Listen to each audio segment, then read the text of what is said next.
Hello दोस्तों, welcome to Som classes. दोस्तों मैं पीयूष आर्य आप सभी का हिंदी मीडियम की इस नंबर 1 चैनल सोम क्लासेस में बहुत बहुत स्वागत करता हूं। मेरे प्यारे क्लास 10 के होनहार छात्रों, जैसा कि 24 नंबर की शुरुआत हुई है वर्णनात्मक 2 सामाजिक विज्ञान के बदले पैटर्न में कैसे आप सॉल्व करोगे वर्णनात्मक 2 क्या होगा, तो ये आपका एक प्रकार का दीर्घ उत्तरीय प्रश्न होगा और आपके हर एक चारों पार्ट से एक एक क्वेश्चन आएगा 6-6 नंबर का। तो मैंने इतिहास भूगोल आपको कंप्लीट करा दिया। अब आपको नागरिक शास्त्र से कौन कौन से आपको क्वेश्चन याद कर लेने हैं जो आपके पूरे नंबर को तय करते हैं। तो करिए फटाफट ग्रुपों में शेयर और लाइक करना ना भूलिएगा। तो शुरुआत करेंगे मेरे प्यारे बच्चों सबसे पहले और बहुत धमाकेदार क्वेश्चन के साथ। पहला आपका प्रश्न है कि लोकतंत्र में सत्ता की साझेदारी क्यों जरूरी है। लोकतंत्र में कह रहा है सत्ता की साझेदारी क्यों जरूरी है। कोई एक तर्क दीजिए, लोकतंत्र में सत्ता की साझेदारी क्यों जरूरी है। एक तर्क पूछा है तो पहले तो सत्ता पावर शेयरिंग क्यों की जाती है।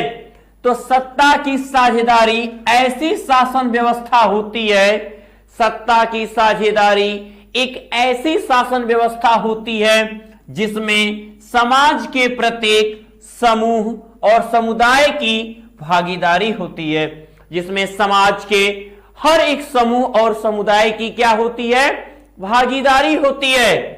सत्ता की साझेदारी ही लोकतंत्र का मूल मंत्र है। अगर पावर शेयरिंग हो रही है तो क्या है, लोकतंत्र अगर है तो वहां पावर शेयरिंग होगी ही। लोकतंत्र का मतलब है कि हर प्रकार की जनता का सेवा करना। यहां पे तो जहां पे जिसका जिस तरीके से समुदाय होता है उस तरीके से उनका प्रतिनिधित्व होता है। तो लोकतांत्रिक सरकार में प्रत्येक नागरिक की हिस्सेदारी होती है। लोकतंत्र यानी कि मुख्य उसमें जनता या नागरिक ही होता है। तो लोकतांत्रिक में सरकार में प्रत्येक नागरिक की क्या होती है, हिस्सेदारी होती है, जो भागीदारी के द्वारा संभव हो पाती है। सत्ता की साझेदारी की आवश्यकता, ठीक है। अब समाज में सौहार्द और शांति बनाए रखने के लिए, बहुसंख्यक के आतंक से बचने के लिए सत्ता की साझेदारी क्यों जरूरी है, क्यों आवश्यक है। पहला पॉइंट कि समाज में सौहार्द और शांति बनाए रखने के लिए, ठीक है, कि हर प्रकार के तबके को अगर हम प्रतिनिधित्व देंगे, लीडरशिप देंगे तो हर व्यक्ति खुश रहेगा। बहुसंख्यक के आतंक से बचने के लिए, यह नहीं कि जिनकी जो संख्या में अधिक है उनका ही हम लीडरशिप दे दें, प्रतिनिधित्व उन्हीं का हो, तो वो मनमाना करने लगेंगे। तो सबको वहां लोकतंत्र की आत्मा का सम्मान रखने के लिए विभिन्न सामाजिक समूहों के मध्य टकराव का अंदेशा कम हो जाता है। अगला, भारतीय संदर्भ में सत्ता की भागीदारी के 2 प्रमुख कारण हैं। पहला युक्ति परक कारण और दूसरा नैतिक परक कारण। ठीक है बच्चे, ये 2 कारण हैं सत्ता की साझेदारी क्यों जरूरी हो गया। अब हम आते हैं आपके दूसरे क्वेश्चन जो हमें तैयार करना है आपके वर्णनात्मक 2 के लिए। तो ध्यान दीजिएगा मेरे प्यारे होनहार छात्रों, वर्णनात्मक 2 के लिए कौन से 2 क्वेश्चन मैंने कहा आपको तैयार करने के लिए नहीं है, कौन कौन से क्वेश्चन इंपॉर्टेंट हैं वो देखने हैं। दूसरा क्वेश्चन कह रहा है भारत एक जो है संघीय देश है। भारत क्या है, एक संघीय देश है। उदाहरण सहित इस बात को स्पष्ट कीजिए, उदाहरण देकर इस बात को स्पष्ट कीजिए कि भारत एक संघीय देश है।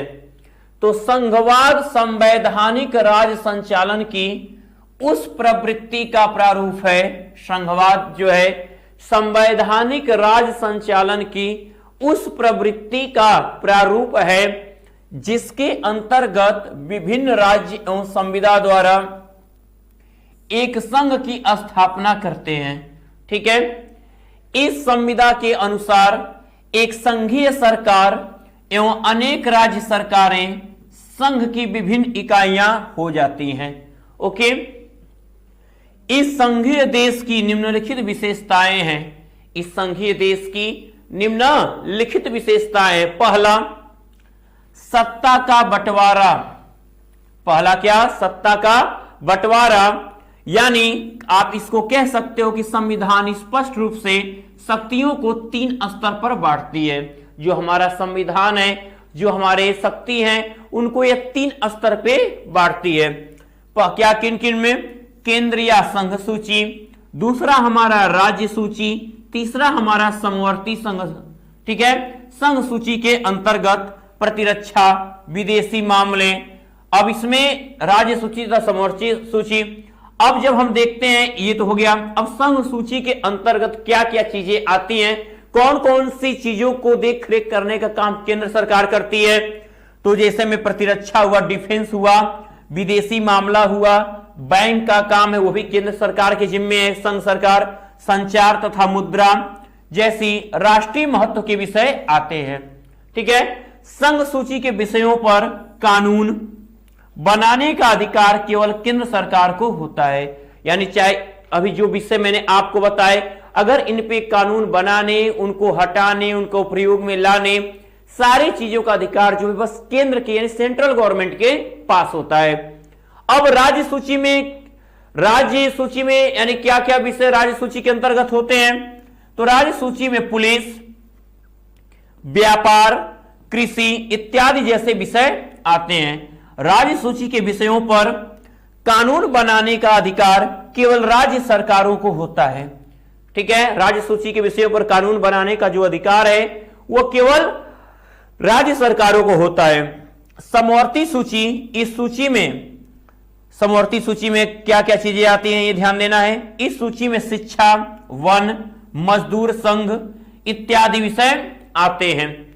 इस पर कानून बनाने का अधिकार केंद्र और राज्य सरकार दोनों का होता है। शिक्षा के प्रति, वन और मजदूर संघ के विषय में जो बातें हैं ये समवर्ती सूची होती है। इन पर जो फेरबदल करने का जो भी जिम्मा है, नियम लागू करने का, वो दोनों सरकारें मिलकर करती हैं। ठीक है बच्चे, तो आई होप ये आपको क्लियर हो गया है। बिल्कुल देखो, जो भी लोग देख रहे हो पक्का हर एक अपने साथी के पास शेयर कर देते रहना बच्चा, और लाइक कर देना। देखो सबके पास ही उनको ज्यादा नहीं तैयार करना, अब सबके सब क्वेश्चन बैंक पलट के पूरा कौन याद करे, कौन याद करे, कौन याद करे। अरे हम जितना कह रहे हैं अगर मिल रहा हो वही बस याद करो, ठीक है, उससे बेसी नहीं। ठीक है, अब भारत की अब त्रिस्तरीय व्यवस्था को पूछा था, तो भारत की 3 स्तरीय संघीय व्यवस्था के अंतर्गत, ठीक है, भारत की 3 स्तरीय संघीय व्यवस्था के अंतर्गत अलग अलग स्तर को सरकारें एक ही स्तर के नागरिकों पर शासन करती हैं। इस प्रकार शासन के 3 स्वरूप होते हैं, केंद्र सरकार, राज्य सरकार एवं स्थानीय सरकार, निकाय सरकार। तो असमान अधिकारों का वितरण, ठीक है, सभी प्रशासनिक इकाइयों को समान अधिकार प्राप्त नहीं होता है। संघीय व्यवस्था में सबको साथ लेकर चलना होता है, परंतु सभी इकाइयों को बराबर का अधिकार नहीं होता है। सरकार की दोनों स्तरों की सहमति, संघीय शासन व्यवस्था में संवैधानिक मूल प्रावधानों का कोई एक स्तर की सरकार अकेले नहीं कर सकती। यह व्यवस्था भारत में है, यहां भी संसद अकेले व्यवस्था में बदलाव नहीं कर सकती है।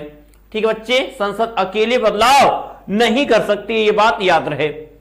अगला क्वेश्चन, अगले क्वेश्चन के पर बढ़ने से पहले बताना चाहेंगे, जो भी छात्र देख रहे हो बच्चे, अब आपका तैयारी उस चरम सीमा पे हो जानी चाहिए जिसकी आवश्यकता अब आपको है। दिन नहीं बचे हैं, काउंटडाउन शुरू हो चुका है।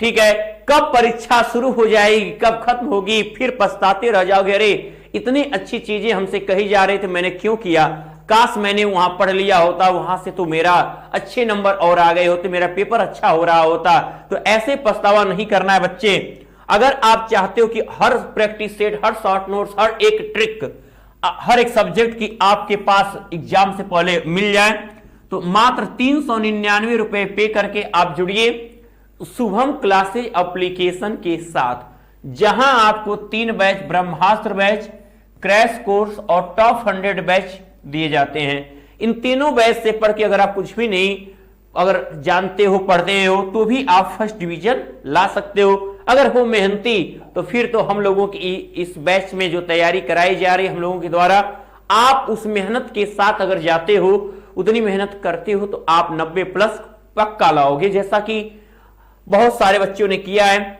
इसके लिए आप जाइए प्ले स्टोर में सर्च करिए शुभम क्लासेज एप्लीकेशन। क्या सर्च करोगे?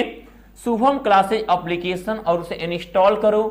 ऐप को ओपन करो। ऐप ओपन करके वहीं से आप 399 रुपए पे करके सारी बैच से जुड़ सकते हो, जहां आपको बच्चा live class, hand writing notes, smart class notes, practice set, chapter wise important question answer और लॉस्ट 3 ईयर के पेपर प्रोवाइड हो जाएंगे। यही नहीं, यदि आपको लगता है कि आपको ऐप से पेमेंट करने में समस्या आ रही है, नहीं कर पा रहे हो, कोई दिक्कत नहीं, आप इस दिए गए नंबर पे किसी भी माध्यम से पेमेंट करके उसका स्क्रीनशॉट इसी पे व्हाट्सएप कर दो, तो भी सारे बैच से आप जोड़े जाओगे। ठीक है बच्चा, देर नहीं करना है, जल्द जुड़ना है और आगे बढ़ना है। ठीक है, ऐसा ही कारनामा आपको भी दोहराना जैसा कि आपके सीनियर्स किए हुए हैं।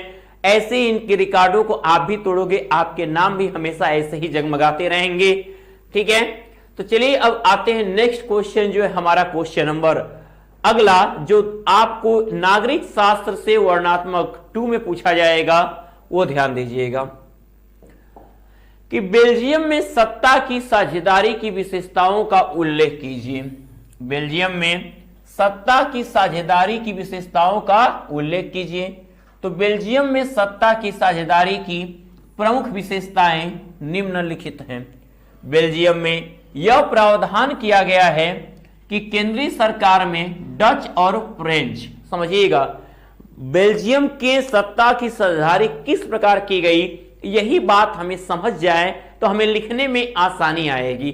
ठीक है, क्या कि बेल्जियम में यह प्रावधान किया गया कि केंद्रीय सरकार में डच और फ्रेंच भाषी मंत्रियों की जो संख्या होगी वो समान रहेगी। कुछ विशेष कानूनों में दोनों भाषाई समूहों के सांसदों के बहुमत को आवश्यक कर दिया गया। ठीक है, इस प्रकार कोई एक समुदाय के लोग एक तरफा निर्णय नहीं कर सकते थे। ठीक है, वो चाहे तो हम अपने पक्ष का ले ले, वो अपने पक्ष का ले ले, हर जगह दोनों लोगों की सहमति अनिवार्य कर दी गई। बेल्जियम में केंद्रीय सरकार की अनेक शक्तियां राज्य सरकारों को दी गई हैं। बेल्जियम की राजधानी ब्रुसेल्स में अलग सरकार बनाने का प्रावधान किया गया है। जो उसकी राजधानी ब्रुसेल्स है, वहां पे अलग गवर्नमेंट, एक सामुदायिक सरकार बनाने का प्रावधान किया गया, जिसका चुनाव डच, फ्रेंच और जर्मन भाषा बोलने वाले समुदाय के लोग करते हैं। चाहे वो जहां भी रहते हो, सामुदायिक सरकार को संस्कृति, शिक्षा, भाषा जैसे विषयों पर निर्णय लेने का अधिकार है। यानी जर्मन समुदाय का जो है वो अपने लोगों के हित को देखे, क्या कमी बेसी है, फ्रेंच वाला फ्रेंच वाला, डच वाला डच वाला। इस प्रकार हम देखते हैं कि बेल्जियम में गृह युद्ध का अंत हो गया और ब्रुसेल्स यूरोपीय संघ का मुख्यालय भी बना। जो ब्रुसेल्स है वह यूरोपीय संघ का क्या हुआ, मुख्यालय भी बन गया, कि अब ये सबसे है मेन हेडक्वार्टर, जहां से हम अपने हर एक देश की योजनाएं समझी जा सकती हैं। अगला आते हैं क्वेश्चन नंबर 4। हाँ, इसके पूछे जाने की संभावना नहीं, अपार संभावनाएं हम कह सकते हैं। ठीक है बच्चा, प्रश्न क्या है, बहुत स्पष्ट प्रश्न है, ज्यादा आपको डीपली नहीं सोचना है। यहां कह रहा है कि सामुदायिक सरकार एवं गठबंधन सरकार पर संक्षिप्त टिप्पणी लिखिए। ठीक है, तो सामुदायिक सरकार सत्ता को विभिन्न सामाजिक समूहों के बीच भी बांटा जा सकता है। ठीक है, सामुदायिक सरकार में क्या, सत्ता को जो है हम सामाजिक समूहों के बीच भी बांट सकते हैं, जैसे धार्मिक और भाषाई समूह। हम सामाजिक विभिन्नता भी के आधार पर बांट सकते हैं। बेल्जियम में सामुदायिक सरकार इस व्यवस्था का एक अच्छा उदाहरण है। ठीक है, सामुदायिक सरकार बेल्जियम में क्या है कि वहां पे भाषाई समूह के आधार पे, धार्मिक आधार पे सामुदायिक सरकार बनी है। कुछ देशों में संवैधानिक और कानूनी रूप से ऐसी व्यवस्थाएं होती हैं जिनके द्वारा सामाजिक रूप से कमजोर वर्गों और महिलाओं का विधानमंडलों और प्रशासन में प्रतिनिधित्व किया जाता है। ठीक है, इस विधि को निम्नतर समुदायों को सत्ता में एक उचित साझेदारी देने के लिए प्रयोग किया जाता है। ठीक है ना, ये यानी कि हर प्रकार के वर्ग, निम्न वर्ग के, तो जहां एक समुदाय विशेष के हित के लिए सोचा जाए वो सामुदायिक सरकार है। अगला है गठबंधन सरकार। ठीक है, तो सत्ता की साझेदारी की व्यवस्थाएं राजनीतिक दलों, दबाव समूहों और आंदोलनों द्वारा शासन को प्रभावित और नियंत्रित करने के तरीके में भी लक्षित हो सकती है। लोकतंत्र में नागरिकों को सत्ता के लिए विभिन्न राजनीतिक दलों के विभिन्न प्रत्याशियों के बीच उनके चुनाव की स्वतंत्रता होनी चाहिए। ठीक है, अगला है, तो अगले पे अब हम बढ़ेंगे। देखो, हम वही क्वेश्चन आपको तैयार करा रहे हैं जो आपको जितना पढ़ने चाहिए, ताकि आप पूरे देखकर 60 क्वेश्चन कुल मिला के नागरिक शास्त्र में है, आप पागल से न हो जाओ कि अरे बाप रे बाप इतना कौन याद करता है। ठीक है, तो उतना घबराने की कोई जरूरत नहीं, मैंने आपके लिए कुछ अलग ही प्रावधान कर लिया है। एसएसटी की भाषा सीख लो ना। ठीक है, तो स्थानीय सरकारों के लिए सत्ता के विकेंद्रीकरण के, ठीक है, में 2 तर्क दीजिए। वर्ष 1992 के संशोधन के अधीन 2 प्रावधान लिखिए जो भारत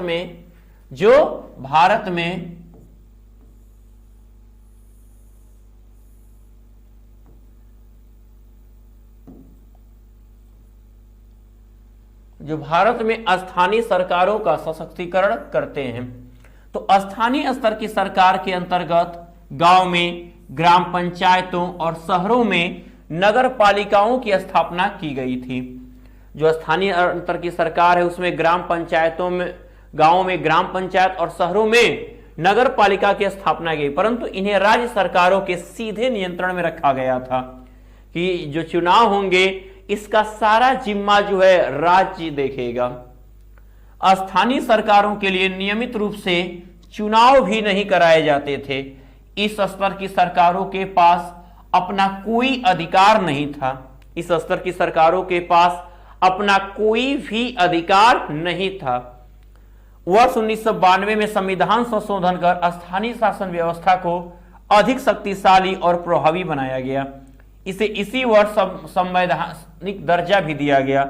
1992 में स्थानीय शासन व्यवस्था को संवैधानिक दर्जा देने के बाद निम्नलिखित प्रावधान किए गए।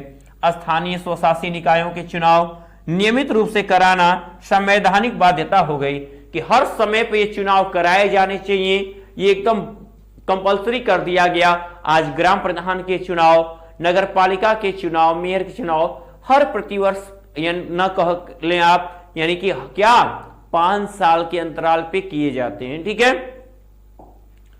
अब देखना, अब इसमें क्या और चीज हुआ इस संशोधन में। स्वशासन निकायों के निर्वाचित सदस्य तथा पदाधिकारियों के पदों में अनुसूचित जातियों, अनुसूचित जनजातियों और पिछड़ी जातियों के लिए सीटें आरक्षित की गई। ठीक है, महिलाओं के लिए भी 1/3 पद और आरक्षित कर दिए गए। प्रत्येक राज्य में स्थानीय पंचायत और नगर पालिका चुनाव कराने के लिए राज्य चुनाव आयोग जैसी संस्था का गठन किया गया है।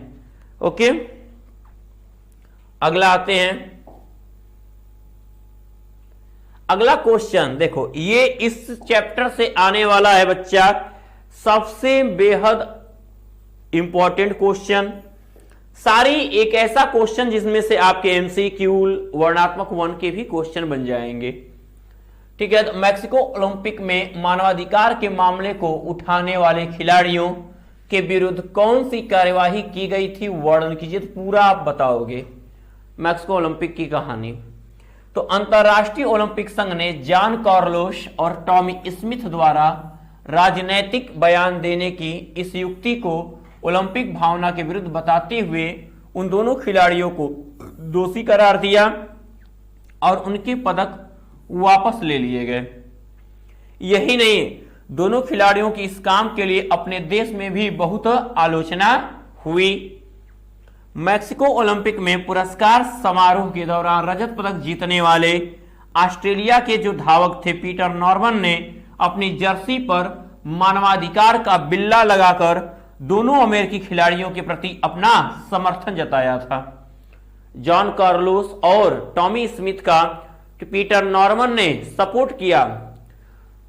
जैसा कि गोल्ड मेडलिस्ट थे और टॉमी स्मिथ कांस्य पदक जीता था, ब्रॉन्ज मेडल, और सिल्वर मेडलिस्ट जो ऑस्ट्रेलिया का धावक था उसने उनका समर्थन कर दिया। टॉमी स्मिथ और जॉन कार्लोस के प्रति अपना समर्थन देने के कारण नॉर्मन को अगले ओलंपिक में ऑस्ट्रेलिया की टीम में जगह नहीं दी गई, परंतु नॉर्मन के फैसलों ने अमेरिका में बढ़ते नागरिक अधिकार आंदोलन के विरुद्ध किस आंदोलन को बढ़ावा दिया? नागरिक अधिकार आंदोलन के प्रति दुनिया का ध्यान आकर्षित करने में सफलता हासिल की कि हां, कुछ तो ऐसी बात है, अमेरिका में अश्वेतों को जो है सताया जा रहा है, उनको के साथ शोषण हो रहा है, ये बात पूरी दुनिया को पता चल गई वहां से। अगला क्वेश्चन, सामाजिक भेदभाव का आशय क्या है? सामाजिक भेदभाव का आशय क्या है, इसके कारण बताइए और इसे समाप्त करने के 2 उपाय भी लिखिए। सामाजिक भेदभाव है क्या, ये किस कारण होता है और ये कैसे समाप्त किया जाएगा, इन सारे पहलुओं पे हम चर्चा करेंगे।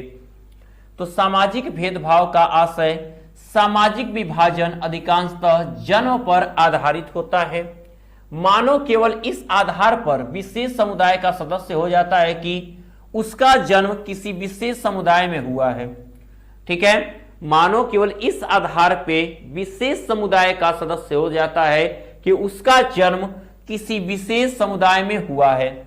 जन्म पर आधारित सामाजिक विभाजन का अनुभव हम अपने दैनिक जीवन में लगभग प्रतिदिन करते हैं, लेकिन सामाजिक विभाजन केवल जन्म पर आधारित नहीं होता, बल्कि हमारी पसंद या चुनाव के आधार पर भी तय होता है। ठीक है, जैसे अनेक लोग अपने मूल धर्म से अलग धर्म का चुनाव कर लेते हैं, सामाजिक भेदभाव की उत्पत्ति शिक्षा एवं सांस्कृतिक आधार पर भी उत्पन्न हो सकती है। सामाजिक भेदभाव के कारण सामाजिक विभिन्नता या सामाजिक विभिन्नताओं की उत्पत्ति निम्नलिखित आधारों पर होती है। पहला, जन्म पर आधारित विभिन्नताएं। पहला हेडिंग देखेंगे, जन्म पर आधारित विभिन्नता क्या देखने को मिलती है हमें। तो जन्म पर आधारित विभिन्नताएं सामाजिक विभिन्नताओं के लिए महत्वपूर्ण उत्तरदायी कारण हैं। जैसे भारत में एक व्यक्ति को निम्न माना जाता है क्योंकि उसका जन्म निम्न परिवार में होता है। अगर वह छोटे जात में पैदा हुआ है तो उसको छोट जात का ही समझा जाता है, कितना भी वो पढ़ लिख ले। ये हमारी परंपरा ऐसे रही है, जो काफी बेकार परंपरा रही है। ठीक है, यही नहीं, समाज में अश्वेत और श्वेत में भेदभाव उनके रंग के कारण करते हैं, जो जन्म से ही संबंधित होता है। जन्म में यदि व्यक्ति काला है तो उसे काला काला उसे अलग रूप में लेंगे, गोरे को अलग रूप में लेंगे। ये हमारी सोच को दिखाती है। ठीक है, अगला आते हैं आर्थिक स्थिति पर। अगला भेदभाव अमीरी गरीबी पे हम कह लें, आर्थिक स्थिति पर आधारित जो है विभिन्नताएं। ठीक है, तो आर्थिक स्थिति भी सामाजिक विभिन्नताओं के लिए उत्तरदायी होती है, क्योंकि एक ही समाज में अमीर और गरीब लोग एक दूसरे के साथ अधिक घनिष्ठ संबंध नहीं रख पाते, क्योंकि एक समाज के लोग अपने को दूसरे समाज से श्रेष्ठ मानने लगते हैं। क्योंकि एक समाज के लोग क्या करते हैं, दूसरे समाज से अपने आप को श्रेष्ठ मानने लगते हैं। अगला, अपने देश में महिलाओं को सामाजिक तथा राजनैतिक अधिकार दिए जाने के पक्ष में 3 तर्क दीजिए। कितना? 3 तर्क। क्या उन्हें किसी संवैधानिक संस्था में आरक्षण प्राप्त है? महिलाओं को सामाजिक और राजनीतिक अधिकार दिए जाने के पक्ष में दिया जाना चाहिए। आप अपना 3 तर्क दीजिए। और क्या संवैधानिक संस्था में आरक्षण प्राप्त है, इस बारे में चर्चा कीजिए। तो जनगणना 2011 के अनुसार महिलाओं में साक्षरता दर मात्र 54% है, जबकि पुरुषों में यह 76%। इसी प्रकार लड़कियों की एक सीमित संख्या ही उस शिक्षा की ओर कदम बढ़ा पाती है, क्योंकि मां बाप अपने संसाधनों को लड़के लड़की दोनों पर बराबर खर्च करने की अपेक्षा लड़कों पर अधिक खर्च करते हैं। ठीक है, अब भारतीय समाज में मां बाप को केवल लड़कों की चाह होती है, चाहते कि हमारे घर बस लड़का ही पैदा हो। ये ऐसी सोच, अब तो सोच काफी बहुत परिवर्तित हो चुकी है। ठीक है, इसी प्रकार लड़कियों को जन्म देने से पहले ही समाप्त करने की मानसिकता रहती है। अभी भी जो अशिक्षित लोग हैं उनके मन में यही सारी चीजें पनपी रहती हैं, जिसके कारण भारत में 1000 लड़कों पर लड़कियों की संख्या मात्र 919 रह गई है। ठीक है, यानी ऐसी स्थिति है कि अभी 2011 की जनगणना है कि 81, सोच लो 81 लड़के 1000 में से 81 लड़के कुंवारे ही रह जाएंगे, लड़की नहीं मिलेगी शादी को। ऐसी स्थिति है।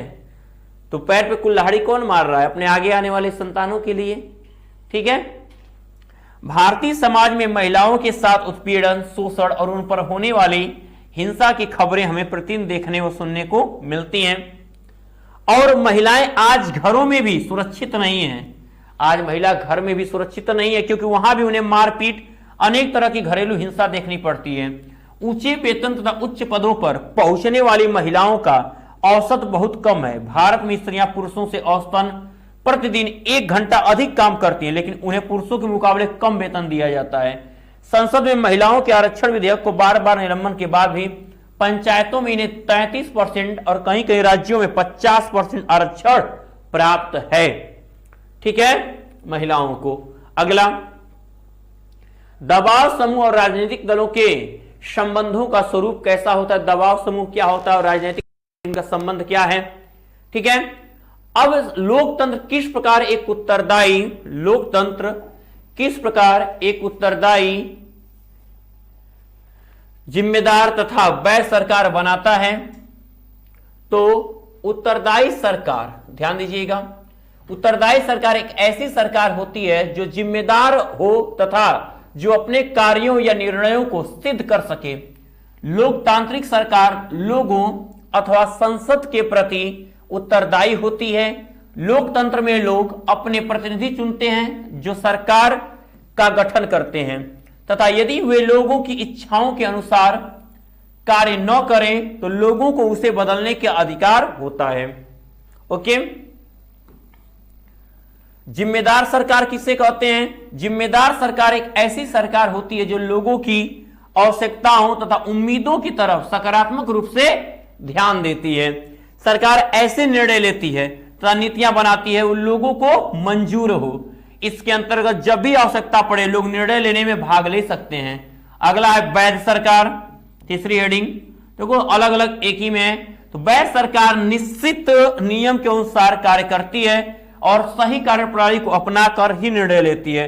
कहने का मतलब है प्रतिमानों तथा सही कार्य प्रणाली को अपनाकर ही निर्णय लेती है। ठीक है, तो ये तीनों सरकारों में ये हमारा फर्क है।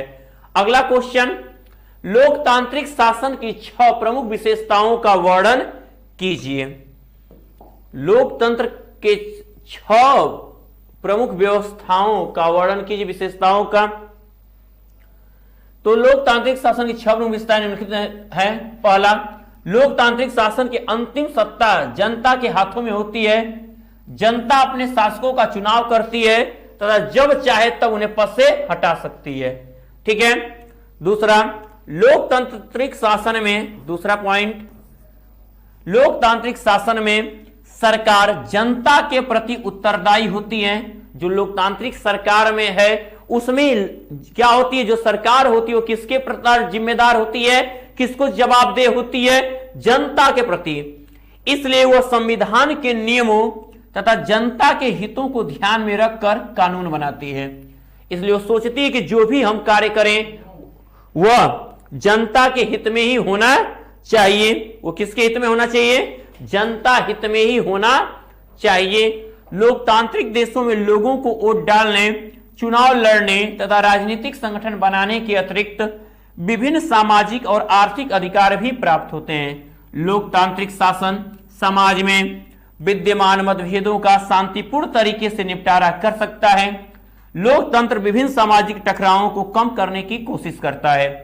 लोकतंत्र में नागरिकों को सरकार की गलत नीतियों की आलोचना करने का पूरा अधिकार होता है। लोकतंत्र देश के बहुसंख्यक समुदाय के साथ साथ अल्पसंख्यक के हितों की भी रक्षा कर सकता है।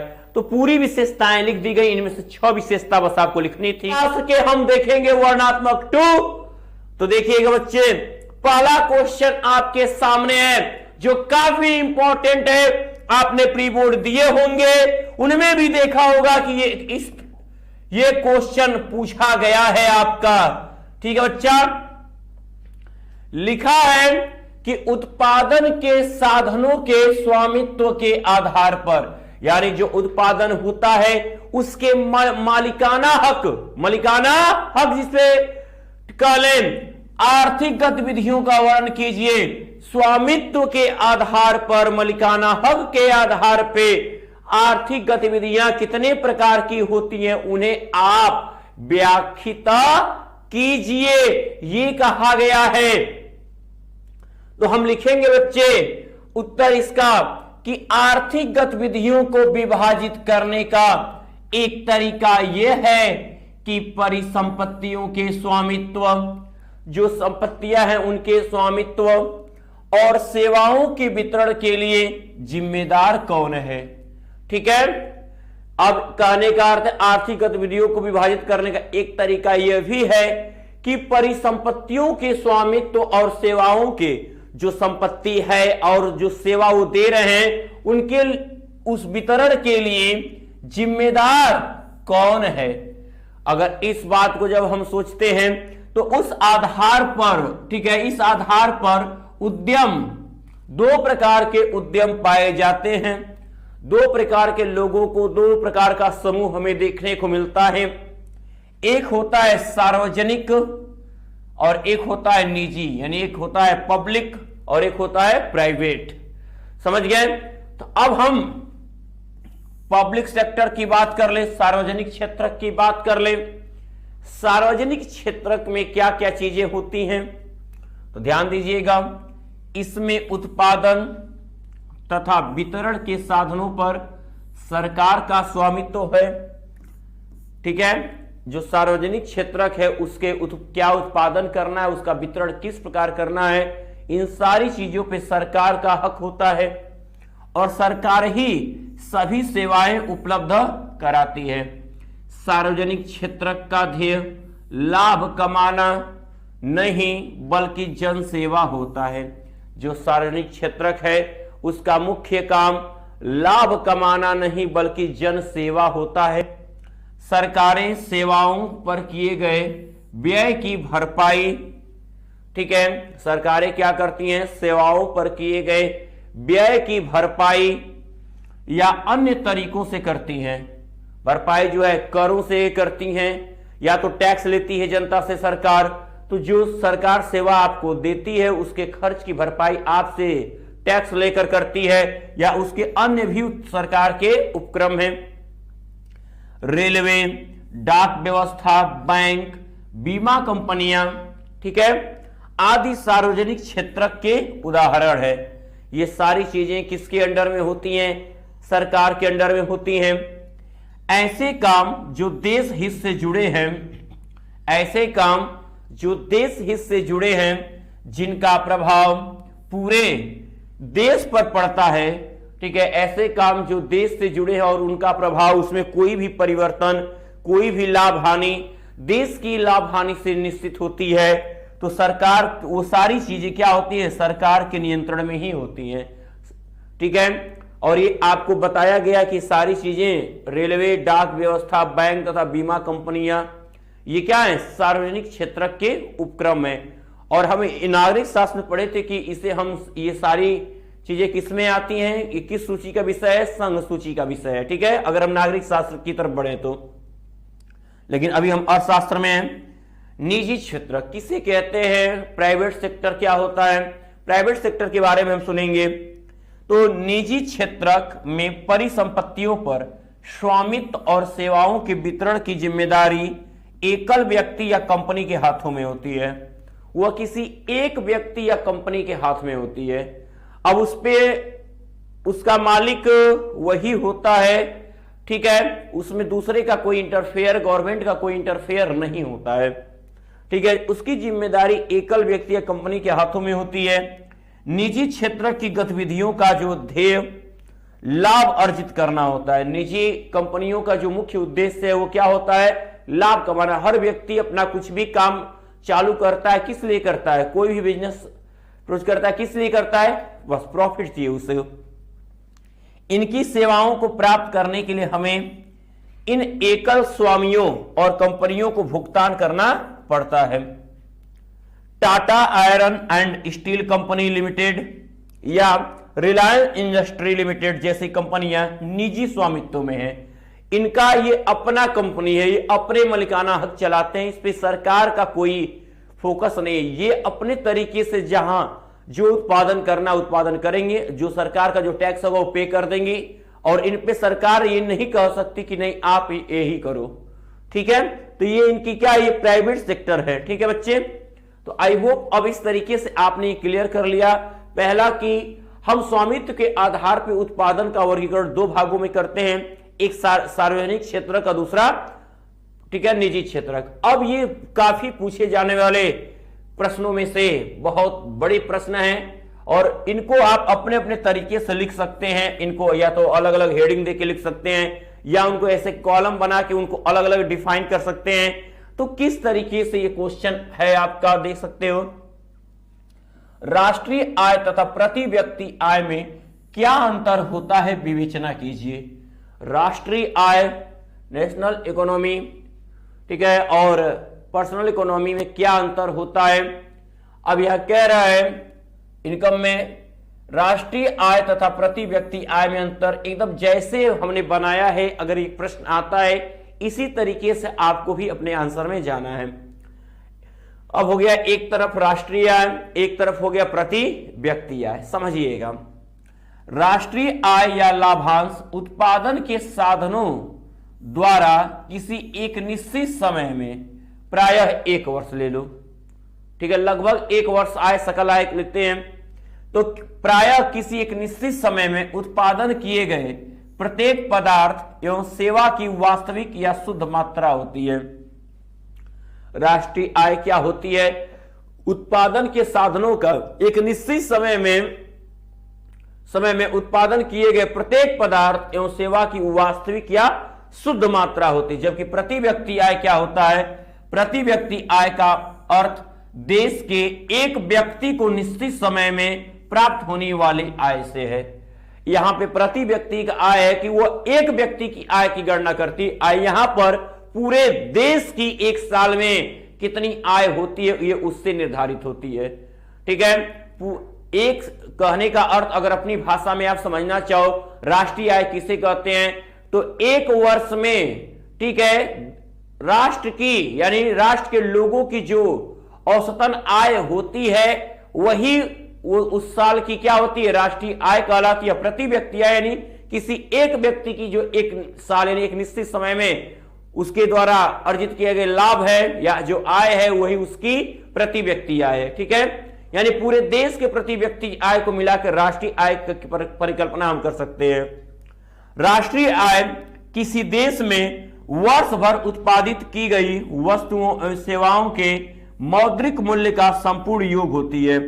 राष्ट्रीय आय क्या होती है, साल भर में जितने वस्तुएं और सेवाएं के द्वारा हमें मुद्रा प्राप्त हुई है, हमारे पास इनकम आया है, वो हमारी राष्ट्रीय आय है। किसी देश की राष्ट्रीय आय को उस देश की कुल जनसंख्या से भाग देने पर अगर पूरे राष्ट्रीय आय में देश की कुल जनसंख्या का भाग दे दें तो हमें प्रति व्यक्ति आय प्राप्त होती, क्योंकि हम जानते हैं कि राष्ट्रीय आय कहां से मिला, पूरे जनसंख्या में प्रति व्यक्ति आय का गुणा करने पर हमें राष्ट्रीय आय मिला। तो जब राष्ट्रीय आय हमें अगर निकालना है या प्रति व्यक्ति आय निकालना है तो हम क्या करेंगे, जो हमारी राष्ट्रीय आय है उसमें जनसंख्या का क्या कर देंगे, भाग दे देंगे, तो प्रति व्यक्ति आय आ जाएगी। देखो ये भाग में है, इधर आएगा गुणा में।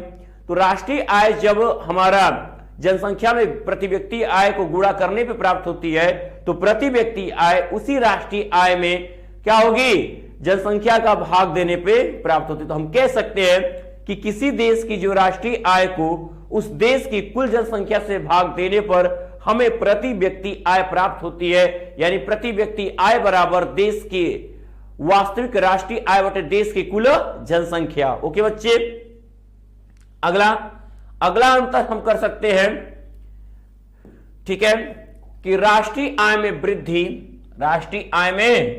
वृद्धि आर्थिक विकास की सूचक नहीं है, क्योंकि राष्ट्रीय आय में जो वृद्धि है इससे हम नहीं कह सकते हैं कि उससे हमारा आर्थिक विकास हो रहा है, क्योंकि राष्ट्रीय आय बढ़ने के साथ साथ यदि जनसंख्या भी बढ़ती जा रही है तो सही अर्थों में आर्थिक विकास नहीं हो पा रहा है। अगर हमारा राष्ट्रीय आय बढ़ रहा है और जनसंख्या की जो दर है वो भी बढ़ रही है तो फिर कहां से हमारा आर्थिक विकास हुआ? हम तो जस के तस रहे। अगर जनसंख्या की दर काफी तेज है राष्ट्रीय आय के वृद्धि से तो हम और भी कमजोर हो रहे हैं। अब प्रति व्यक्ति आय में वृद्धि आर्थिक विकास होने का अधिक विश्वसनीय सूचक है।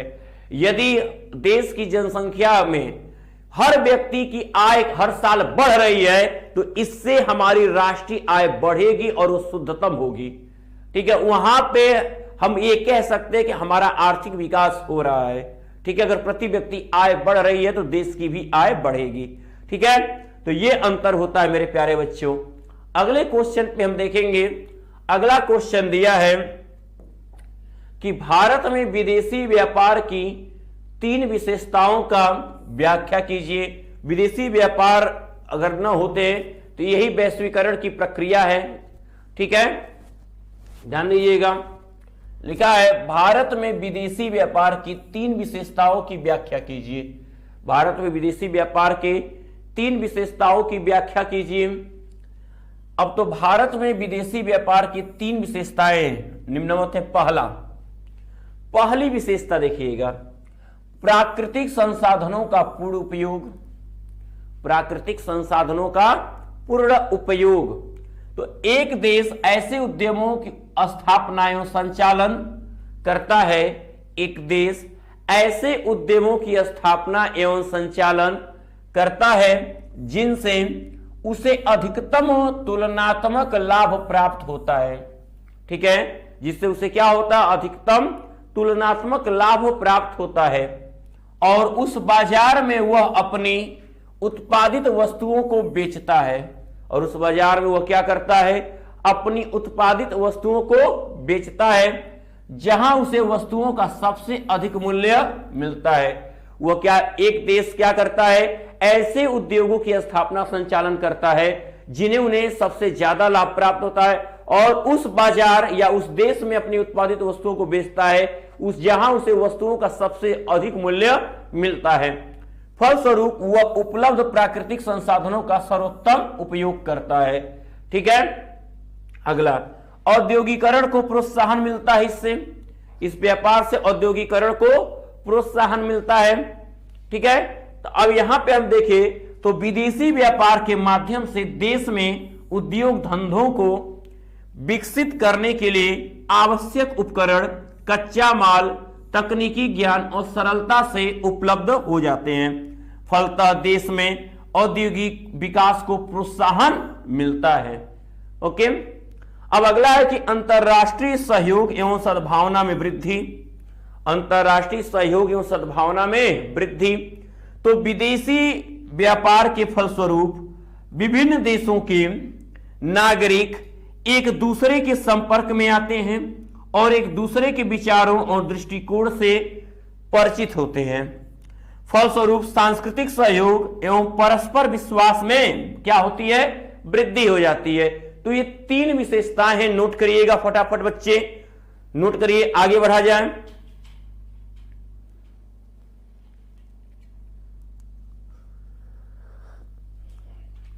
यहां तक तो क्लियर है एकदम, यहां तक कोई डाउट आपको नहीं होने चाहिए, है ही नहीं तो होंगे कहां से? अगले क्वेश्चन पे आते हैं मेरे प्यारे बच्चे, होनहार छात्रों। ये आपको अलग अलग भी आपको समझाया जा सकता है, लेकिन इनके तीनों को एक साथ अंतर, जब केवल प्राथमिक क्षेत्रक पूछ दे तो इन तीनों को एक में मिला लेना, द्वितीय क्षेत्रक पूछे तो इन तीनों को एक में मिला लेना, तृतीय क्षेत्र तो इन तीनों को एक में मिला लेना। अब तीनों के बीच आपको कहा है डिफरेंस बताने को, अंतर बताने को, तो बहुत प्यारे तरीके से आपने इसको बनाया है, देख सकते हो।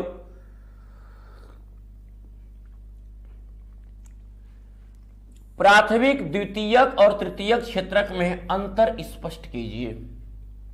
ओके, प्राथमिक द्वितीयक में अंतर क्या? एक हो गया प्राथमिक क्षेत्रक, दूसरा हो गया द्वितीयक, तीसरा हो गया तृतीयक। इसमें से आपको किसी दो का भी पूछे तो दो का याद, इन तीनों याद रहेगा, दोनों का लिख सकते हो आप। कह रहा है ऐसे क्वेश्चन 100% आने वाला है, ठीक है, तैयार रहे ना। तो प्राथमिक क्षेत्रक में इसे कृषि और सहयोगी सेवा क्षेत्रक के रूप में जाना जाता है, और द्वितीय क्षेत्रक को इसे विनिर्माण क्षेत्रक के रूप में जाना जाता है। इसमें मैन्युफैक्चरिंग का काम करते हैं, बनाने का काम होता है, ठीक है। यहां पे खेती और खेती से जुड़े जितने प्रकृति में उपलब्ध चीजें वो सब आती हैं। अब इसमें इसे सेवा क्षेत्रक के रूप में जाना जाता है। अब बनी हुई वस्तुओं को जितने प्रकार से हम बेचने ले जाए, उसमें जो चीजें हमें जरूरत पड़ेंगी सारी चीजें तृतीय क्षेत्रक में आएंगी, चाहे वो ट्रांसपोर्ट हो, बैंक हो, ठीक है, हमारा यातायात के साधन हो, सारी चीजें तृतीय क्षेत्रक में आएंगी। यह क्षेत्रक प्राकृतिक संसाधनों का दोहन करके वस्तुओं तथा सेवाओं का उत्पादन करता है। प्राकृतिक चीजों को क्या है, काट के, निकाल के, किसी भी प्रकार से उनको दूसरे, उनकी साफ सफाई और उनको क्या करता है, कच्चे माल यह प्राप्त करता है। और यह क्षेत्रक एक वस्तु का रूप बदलकर उसकी उपयोगिता बढ़ा देता है। जो कच्चे माल यानी प्राथमिक क्षेत्रक से आई हुई प्राप्त वस्तुओं को क्या करता है, वह उनके ढांचे बदलकर, उनका स्वरूप बदलकर एक नए प्रकार की वस्तु का निर्माण करता है, वो द्वितीय क्षेत्रक करता है, ठीक है। तृतीयक में यह क्षेत्रक प्राथमिक तथा द्वितीयक क्षेत्रकों को उपयोगी सेवाएं प्रदान करता है, ठीक है, कर उनकी कार्यशीलता को सहज बना देता है। जितनी भी चीजों की जरूरत पड़ती है प्राथमिक सेक्टर को और द्वितीय क्षेत्र को, तो वह पूरा हर चीज जो सेवा होती है, जितना सेवा ये प्रदान करता है, वो सारी चीज तृतीय क्षेत्र की होती है। अगला, यह क्षेत्रक असंगठित होता है और पारंपरिक तकनीकों का प्रयोग करता है। यह क्षेत्रक असंगठित होता है, पारंपरिक तकनीकों का प्रयोग करता है। फावड़ा मारेगा, कुदाल मारेगा, ठीक है। यह संगठित क्षेत्रक होता है और यह बेहतर तकनीकों का प्रयोग करता है, मशीनरी का काम इसमें किया जाता है। अब तृतीय क्षेत्रक यह संगठित क्षेत्रक होता है और बेहतर तकनीकों का प्रयोग करता है, ठीक है। तो ये रहे इन तीनों में मुख्य अंतर। आगे बढ़ेंगे अगले क्वेश्चन की तरफ। अगला कह रहा है उपभोक्ता की रक्षा के लिए सरकार द्वारा किए गए उपायों का वर्णन कीजिए। उपभोक्ता की रक्षा के लिए सरकार द्वारा किए गए उपायों का वर्णन कीजिए। या यह भी कह सकते हो उपभोक्ता अधिकार क्यों आवश्यक है, उपभोक्ता संरक्षण क्या है, उपभोक्ता संरक्षण के उपाय बताइए। तो इस सारे प्रश्नों का एक जवाब, ठीक है। तो सरकार ने उपभोक्ताओं के हितों की सुरक्षा के लिए निम्नलिखित उपाय किए। पहला, प्रशासनिक उपाय। सरकार ने पहले प्रशासनिक उपाय किए। सरकार ने आवश्यक वस्तुओं का वितरण सार्वजनिक वितरण प्रणाली द्वारा करके कालाबाजारी, जमाखोरी तथा मुनाफा वसूली को रोकने का प्रयास किया है। गेहूं चावल आज आपको सस्ते दामों पर, ठीक है, जो है कम आय वाले लोगों को प्राप्त हो जा रही है। नहीं तो अब उन्हें ये खरीदने के लिए बहुत ज्यादा पैसे देने पड़ते थे, जिससे उपभोक्ताओं का शोषण न हो। दूसरा, तकनीकी उपाय। तकनीकी उपाय में क्या किया? तकनीकी उपाय में सरकार द्वारा विभिन्न वस्तुओं का मानकीकरण करना शामिल है। इसमें विभिन्न चीजों की गुणवत्ता की जांच करके एक मार्ग ISI की मुहर लगाई जाती है। अब उपभोक्ताओं के लिए विभिन्न उत्पादों की खरीद के समय इन प्रमाणिक चिन्हों को देखना संभव है। वो देख लेंगे कि हाँ ये है, ये सरकार का रेट है, ये ज्यादा नहीं हमसे ले रहा है, ठीक है।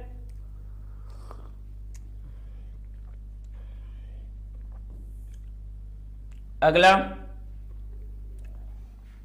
कानूनी उपाय। कानूनी उपाय क्या किया है? पहला उन्होंने प्रशासनिक उपाय किया, फिर दूसरा तकनीकी उपाय किया। कानूनी उपाय, उपभोक्ताओं को शोषण से बचाने के लिए भारत सरकार ने 1986 में उपभोक्ता सुरक्षा अधिनियम बनाया। यह पूछता है कि 1986 में उपभोक्ता सुरक्षा अधिनियम की आवश्यकता क्यों पड़ी। तो ये चीज इसमें भी लिख सकते हो। भारत सरकार ने 1986 में उपभोक्ता सुरक्षा अधिनियम बनाया। इस कानून के द्वारा राष्ट्रीय, राज्य एवं जिला स्तर पर 3 स्तरीय उपभोक्ताओं अदालतों का निर्माण किया गया। राष्ट्रीय स्तर पर इसे राष्ट्रीय उपभोक्ता आयोग, राज्य स्तर पर इसे राज्य आयोग तथा जिला स्तर पर इसे जिला मंच कहा जाता है। इन अधिनियम में 1991, 1993 में संशोधन करके कानून को और कड़ा बनाया गया ताकि उपभोक्ताओं की शिकायतों का जल्द से जल्द बेहतर निपटारा हो सके। तो ये सरकार ने उपाय किए उपभोक्ता के संरक्षण के लिए। कितने मजेदार को प्रश्न है और इनके जवाब दोगे तो आप भी कहोगे हाँ वास्तव में हमने कुछ लिखा है। बहुत अच्छे तरीकों से, बहुत सोच समझ के क्वेश्चन बनाए गए हैं जो आपको आसानी से समझ में आ सके और आप लिख सको। क्योंकि मैंने कहा है 24 नंबर कटने नहीं देना है। आज आपका 24 नंबर कंप्लीट हो रहा है। ठीक है, अगला आते हैं। इसमें अभी और चीजें हैं। 2005 की भी बात चर्चा की गई है। 2005 वाली बात देखिएगा। सन 2005 के अक्टूबर में भारत सरकार ने एक कानून बनाया जिसे सूचना पाने का अधिकार के नाम से जाना जाता है। यह सभी नागरिकों को सरकारी विभागों के कार्यकलापों की सभी सूचनाओं का अधिकार को सुनिश्चित करता है। उपरोक्त विवेचन से स्पष्ट है कि सरकार ने तकनीकी, प्रशासनिक तथा कानूनी उपाय अपनाकर उपभोक्ताओं को उत्पादकों, व्यापारियों, दुकानदारों के शोषण से बचाने में सरकार ने क्या किया है, हमारी मदद की है। उपरोक्त विवेचन से स्पष्ट है कि सरकार ने तकनीकी, ठीक है। अब ये हो गया, आगे आते हैं। अगला क्वेश्चन, भारत में सार्वजनिक वितरण प्रणाली की 6 कमियां लिखी हैं।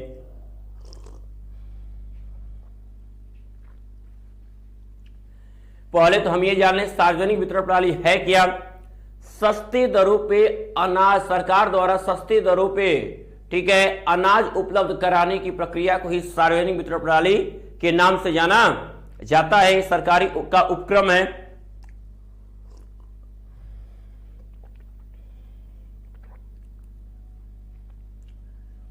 और इसे बताने से पहले हम बताना चाहेंगे, जो भी छात्र देख रहे हैं, मेरे प्यारे बच्चों, जो भी देख रहे हो, सबके लिए एक बहुत ही बेहतरीन मौका है। अभी भी आपको अगर जो कुछ भी नहीं पढ़ा है, अगर उसे अपने आप को बेस्ट करना है, तो मेरे प्यारे बच्चों आपको जुड़ना होगा शुभम क्लासेज एप्लीकेशन से, जहां आपको मात्र 399 रुपए पे करके आप जो है सारे बैच से जुड़ सकते हो। Brahmastra batch, crash course, top 100 batch, जहां पे आपको हर एक सब्जेक्ट के मोस्ट इंपॉर्टेंट क्वेश्चन आंसर और आपके practice set, model paper, previous year के 7 सेट के सॉल्यूशन, तो वो हर एक चीज जो एक बेस्ट विद्यार्थी को एग्जाम में जरूरी होती है, और आपका वो हर एक सपना जो आप पूरा करना चाहते हो कि हमारे सबसे अच्छे मार्क्स आए, तो इससे अगर पढ़ाई करते हो शुभम क्लासेज एप्लीकेशन से जुड़ के, तो जरूर पूरा कर लोगे। इसके लिए करना क्या, जाना है आपको सबसे पहले प्ले स्टोर में सर्च करना है शुभम क्लासेज एप्लीकेशन, ठीक है। उसके बाद उसे इंस्टॉल करके ऐप ओपन करके वहीं से 399 रुपए आपको पे कर लेना है। और जैसे ही पे करोगे आप तीनों बैच से जुड़ जाओगे। यदि आप ऐप से पेमेंट नहीं कर पाते हो तो इस दिए गए नंबर पे पेमेंट करके उसका स्क्रीनशॉट इसी नंबर पे व्हाट्सएप कर दो, तो भी सारे बैच से आप तुरंत जोड़ दिए जाओगे मेरे प्यारे बच्चों। तो लेट नहीं करना है, तुरंत जुड़ना है और अपने अब बचे दिन में एक बेस्ट तैयारी करके एक योद्धा की तरह मैदान फतह करने जाना है, ठीक है।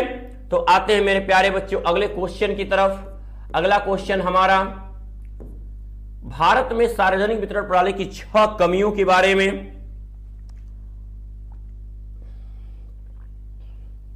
एक मिनट बच्चे,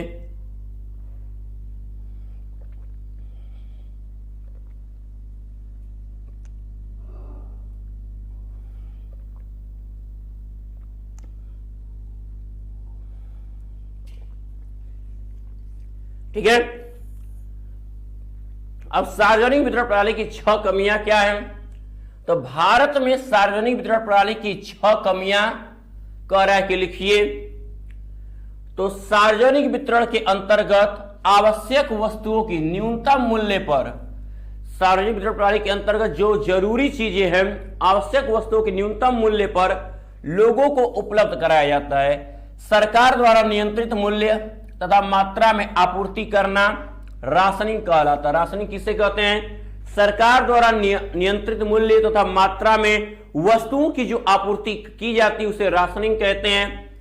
तमिल जैसे, ठीक है, तमिल जैसे कुछ राज्यों में, तमिलनाडु कह लें, तमिलनाडु जैसे कुछ राज्यों में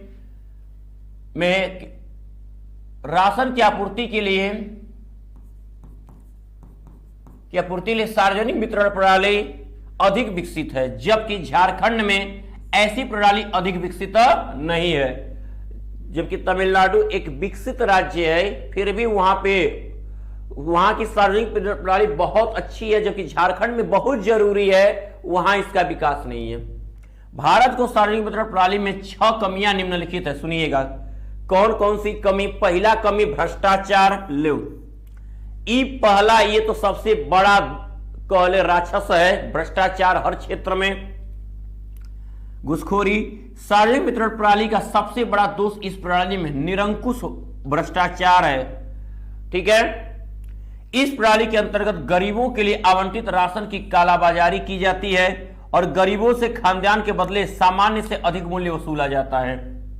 जो राशन मिलना चाहिए गरीबों को, उन राशन को दूसरे लोगों को बेच दिया जाता है, व्यापारियों को, और जब जाते हैं लेने जिनका हक होता है उनको या तो 2 केजी 3 केजी कम दिया जाता है। इस पर कोई प्रश्न नहीं उठाता है। हम लोगों को जागरूकता की जरूरत है कि जहां 2 केजी 3 केजी कम दिया जाता है वहां हम सब लोग इकट्ठा होके लड़ें, ठीक है। और आपको फिर वही चीज आपको नहीं हो पाता है, आप बाजार से उसी चीज को खरीदना पड़ता है, आप महंगे में जाते हो।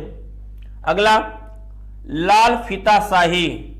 लाल फीताशाही सार्वजनिक वितरण प्रणाली के अंतर्गत सरकारी नौकरशाही अत्यधिक प्रभावी है। सरकारी नौकरशाही अत्यधिक प्रभावी है, जो इस प्रणाली को जर्जर बना रही है।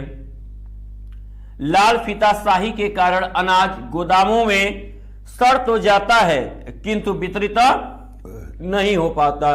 लाल फीताशाही के कारण अनाज गोदामों में सड़ जाता है लेकिन वितरित नहीं हो पाता। अब ये तो हो गया। अगला आते हैं, ये 2 बार कॉपियों के बच्चे। अगले में आते हैं अकुशल प्रबंधन। अकुशल प्रबंधन ये हमारी कमी। अगर हम पॉइंट को बच्चे बस याद कर ले, एग्जाम में हम उन्हें हर हेडिंग बना के लिख जाएंगे, ठीक है। अकुशल प्रबंधन, मैनेजमेंट का सही न होना, तो सार्वजनिक वितरण प्रणाली प्रबंध की अकुशलता से जूझ रही है। इसी अकुशल प्रबंधन के कारण खाद्यान्न की खरीद से लेकर वितरण करने तक सरकार को भारी राजस्व की हानि होती है। राजकोषीय घाटे का पोषक सार्वजनिक वितरण प्रणाली के अंतर्गत बेचा जाने वाला केरोसिन तेल सब्सिडी वाला होता है, जो सरकार के राजकीय घाटे में वृद्धि करता है। उचित नियंत्रण का अभाव। सार्वजनिक वितरण प्रणाली अभी भी पुराने कामकाज के तरीकों को अपना रही है, जिस कारण इन पर उचित नियंत्रण स्थापित नहीं हो पाता। अगला, संचार प्रौद्योगिकी का उपयोग का अभाव।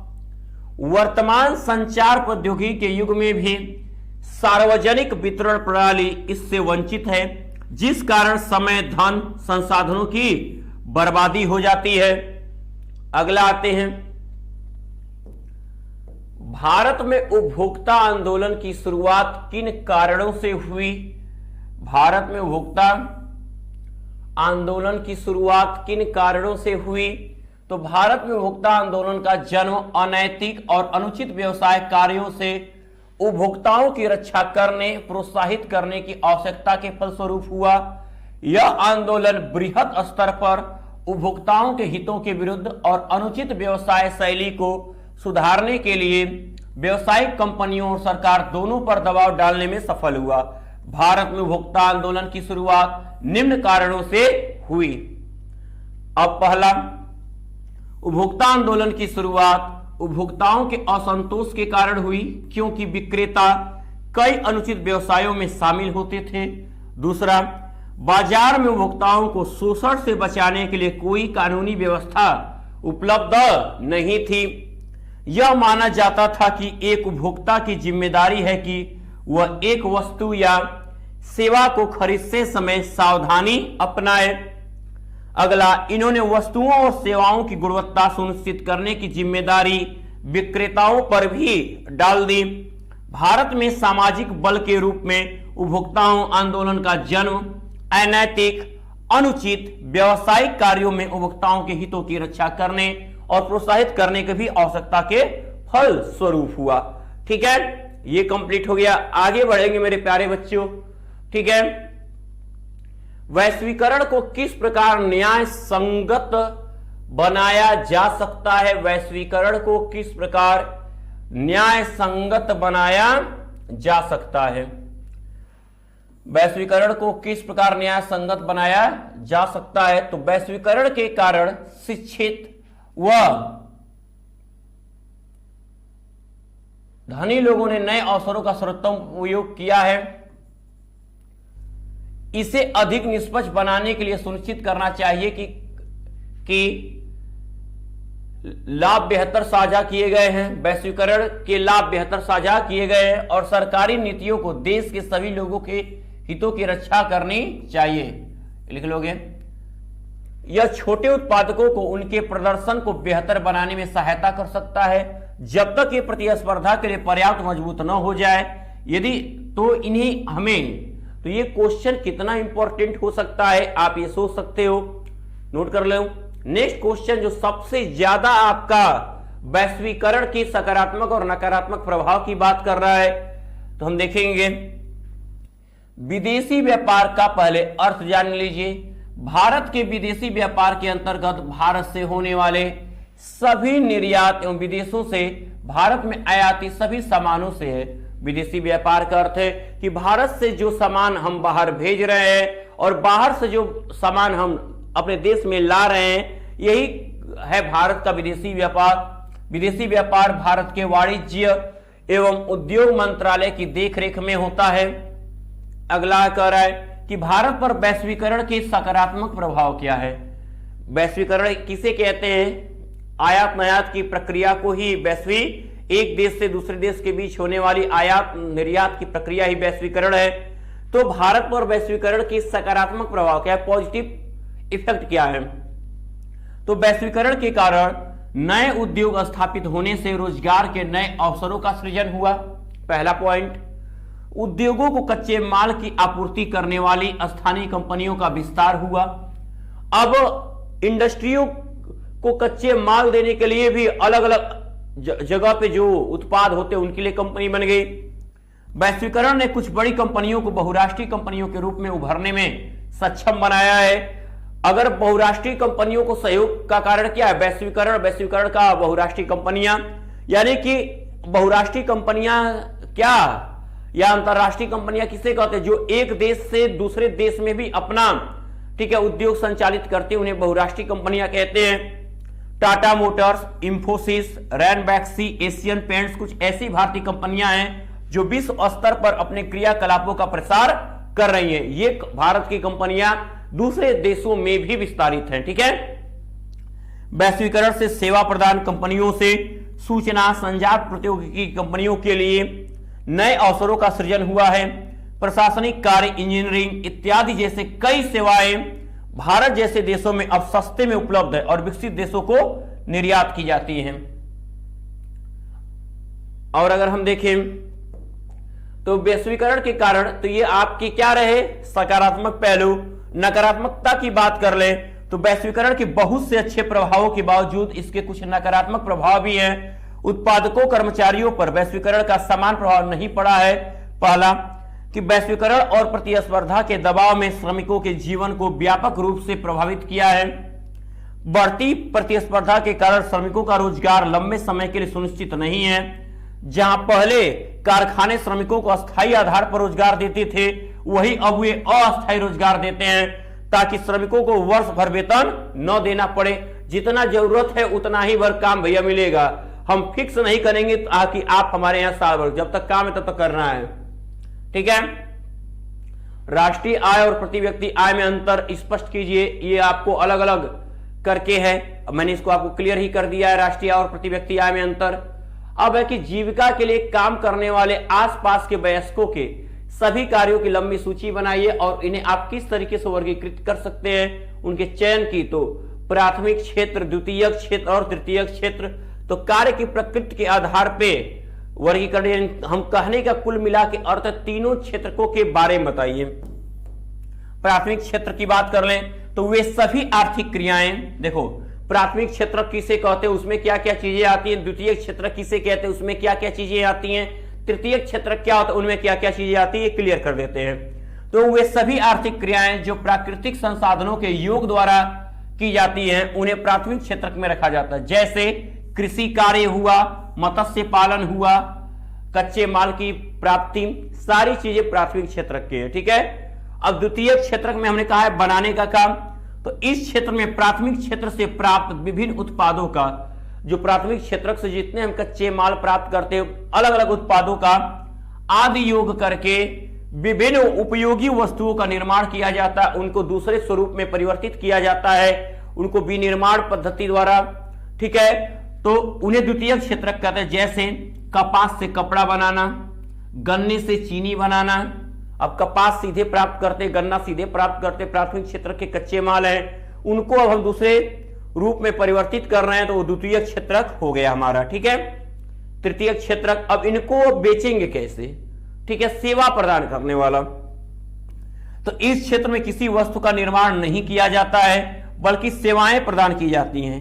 ये सेवाएं प्राथमिक तथा द्वितीय क्षेत्र के विकास की महत्वपूर्ण भूमिका निभाती हैं। इसके अंतर्गत बैंकिंग, बीमा, रेलवे, संचार इत्यादि प्रकार की सेवाओं को शामिल किया जाता है। ट्रांसपोर्ट भी इसी में आता है। तो ये आपके रहे तीनों क्षेत्रक बच्चे। अब रोजगार के आधार पर इनका वर्गीकरण कैसे कर सकते हैं। रोजगार के आधार पर पूछता है संगठित और असंगठित क्षेत्रक को बताइए। तो देखो संगठित क्षेत्र होता है रोजगार के आधार पर, इसमें वे गतिविधियां आती हैं जिनमें रोजगार की अवधि नियमित होती है तथा इन्हें सरकारी नियमों को मानना पड़ता है। वे क्षेत्र क्या होते हैं, संगठित क्षेत्रक होते हैं। और हमारा तृतीय क्षेत्रक जो है संगठित क्षेत्रक में आता है। असंगठित क्षेत्रक, ये क्षेत्र सरकारी नियंत्रण से बाहर होता है। इसमें श्रृंगार की अवधि तथा नियम, ठीक है, उपनियम आदि निश्चित नहीं होते। प्राथमिक क्षेत्रक एक असंगठित क्षेत्र के किसान अपने तरीके से अपना काम करते हैं। ठीक है। तो याद रहे। अब ये आप पूरी तरह तैयार कर लोगे। अब हम ये उम्मीद कर सकते हैं कि जितने छात्र देख रहे हो, आज की क्लास के बाद आप समझ गए कि इतना क्वेश्चन अगर हम तैयार कर लें, चारों पार्ट मिल गए। जितने बच्चे पेड क्लास के थे उन्होंने चारों पार्ट देखा। जो बच्चे पेड क्लास के नहीं थे, कुछ उनसे एक लेक्चर छूटे होंगे, तो वो ऐप पे सारे क्लास चल रहे थे। ठीक है। तो अब अगर आप भी चाहते हो कि आपके पूरे क्लास हो, आप भी बेस्ट पढ़ाई करना चाहते हो, 16 नंबर वर्णनात्मक 1 से 24 नंबर आपका वर्णनात्मक 2 से, सारे पार्ट 50 नंबर और एमसीक्यू कंप्लीट 70 नंबर कंप्लीट है। अब आपको पूरा तैयार, अब आपको आएगा मैप लेकर आने वाला हूं मैं आपके लिए। ठीक है। तो अगर आपको करनी है तैयारी तो 399 रुपए पे करके जुड़िए शुभम क्लासेस एप्लीकेशन के साथ, जहां पर आपको मिलते हैं most important question answer, previous year के सारे सेट के solution, model paper, practice set, हर एक सब्जेक्ट का 3-3 बैच से जुड़ने का मौका, Brahmastra batch, top 100 batch, crash course. ठीक है। तो सबसे पहले प्ले स्टोर में जाइए, सर्च करिए शुभम क्लासेस एप्लीकेशन, इंस्टॉल करिए, ऐप ओपन करिए और वहीं से 399 रुपए पे कर दीजिए। जैसे ही पे करेंगे आप डायरेक्ट तीनों बैच से जुड़ जाओगे। यदि आप ऐप से पेमेंट नहीं कर पा रहे हो तो इस दिए गए नंबर पे पेमेंट करके उसका स्क्रीनशॉट इसी नंबर पे व्हाट्सएप कर दो, तो भी सारे बैच से आप जोड़ दिए जाओगे। अब देर करोगे तो फिर बहुत देर हो जाएगी, आज जुड़ोगे तो अभी भी सवेर हो जाएगी। इतना याद रखना मेरे बच्चे। अब मैं पीयूष आर्या कहूंगा, जितने बच्चे देख रहे थे, अगर आपने अभी अपने ग्रुपों में शेयर करना छोड़ा हो तो कर दीजिएगा सारे ग्रुपों में शेयर, और लाइक करना ना भूलना। और अभी भी सब्सक्राइब करना छोड़े शुभम क्लासेस को तो पहले सब्सक्राइब कर लो, बेल आइकन प्रेस कर लीजिए और मैं लेता हूं आपसे विदा। Good luck.